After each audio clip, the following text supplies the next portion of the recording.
এখন বাজে রাত্রে ওই 11:30টার মতো। আর আমরা এখন বেরোচ্ছি ঠাকুর দেখতে। অলরেডি সন্ধ্যাবেলা একবার বেরিয়েছিলাম, তবে বেরিয়েছিলাম বলতে অনেকটা আজকে দেরি করে বেরিয়েছি। এত গরম, মানে আজকে আমার বেরোবার ইচ্ছাই ছিল না। তো যাই হোক, একটু বেরিয়ে রসুলপুর থেকে গেছিলাম, ওখানে কিছু ঠাকুর দেখেছি, তারপর বাড়ি চলে এসেছি। এসে খাওয়া দাওয়া করলাম, করে এখন প্রায় রাত ওই 11:30টার মতো বাজে। আর আজকে হচ্ছে সপ্তমী সন্ধে, তো রাস্তাঘাটে বেশ ভিড়, তবে এখন হয়তো একটু ফাঁকা হয়েছে। মানে আমি যখন বেরোলাম মানে লাইন দিয়ে সবাই ঠাকুর দেখছে, প্রচন্ড ভিড়। তো আমি হাফ সাজ খুলেই দিয়েছি। তো তোমাদের দাদা বললো চলো কিছু ঠাকুর দেখে আসি, কারণ একটু রাত করে বেরোলে না লাইনটা পড়ে না, আর রাস্তাঘাট অনেকটাই ফাঁকা। তো যাই হোক, আর প্রচুর গরম, দেখো কিরম ঘামছি, বাইরে একটু হাওয়া নেই। আর মানে সত্যি আজকে সন্ধ্যাবেলা বেরোবার কোনো ইচ্ছাই আমার ছিল না, ঘরে প্রচুর কাজ ছিল, সেগুলো কমপ্লিট করলাম। তারপর তোমাদের দাদা এসে ওই 8টা কি 8:30 নাগাদ আমরা বেরিয়েছিলাম। তো যাই হোক, এসে কিছু ভিডিও শ্যুট করছিলাম, রিলস ভিডিও, যেহেতু করাই হয় না। আর এই যে তোমাদের দাদা বলে চলো একটু ঘুরে আসি, বেশিক্ষণ থাকবো না, এসে মানে গরমে আর থাকতে ইচ্ছে করছে না। তো চলো দেখি, যদি কিছু ঠাকুর দেখি অবশ্যই তোমাদের সঙ্গে শেয়ার করবো। সেভাবে মানে তোমাদের ভিডিও আমি দিতেই পারছি না, আর এত ঘামছি দেখো। তো চলো, আর কথা বলতে পারছি না, চলো আগে যাই, তারপর দেখো।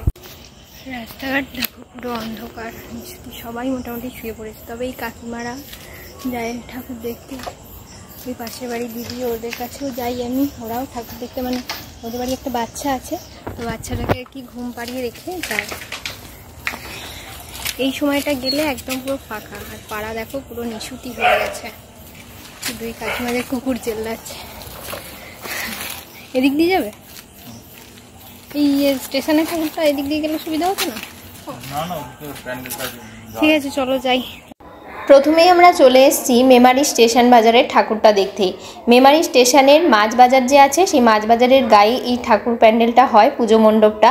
দেখে বেশ ভালো লাগলো। ছোটোখাটো প্যান্ডেল পুজো মণ্ডপগুলো আমার দেখাই হয়নি, বড় বড় যেগুলো হয় সেগুলো মোটামুটি দেখা হয়ে গেছে। যাই হোক, প্যান্ডেলে ঢুকেই আমি প্রথমে সারপ্রাইজড হয়ে গেছি, কারণ এসেই দেখছি দাদা ভাই আর দিদিভাই বসে, মানে ওরাও ঠাকুর দেখতে বেরিয়েছিল।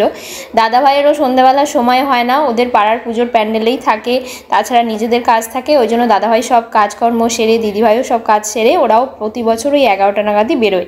তো আজকেও রীতিমতো ওরাও তাই করেছে। আর দাদাভাইয়ের ছেলে মানে তোজো গেছে কলকাতায় ঠাকুর দেখতে, ওরা লাস্ট ট্রেনে ফিরছে আর কি, তোজো আর কি বন্ধুদের সঙ্গে। তো এই তোজোকে নিয়ে একবারে বাড়ি ফিরবে, সেই জন্যই দাদাভাই আর কি দিদিভাই দুজনে বসে আছে। আর আমরাও গিয়ে দেখা হয়ে গেছে, একটু বসে পড়েছি, গল্প করছিলাম। যাই হোক, চলো পরপর একে একে সব ঠাকুরগুলো দেখি, যতগুলো পারবো দেখবো, তোমাদের সঙ্গেও শেয়ার করবো, তোমরা ফুল ভিডিও দেখতে থাকো।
ঠাকুর দেখা মোটামুটি কমপ্লিট। এবার যাচ্ছি বাড়ির পথে, কারণ রাত প্রায় অনেক হয়ে গেছে, 12:30 থেকে 1:45 মতো বাজে।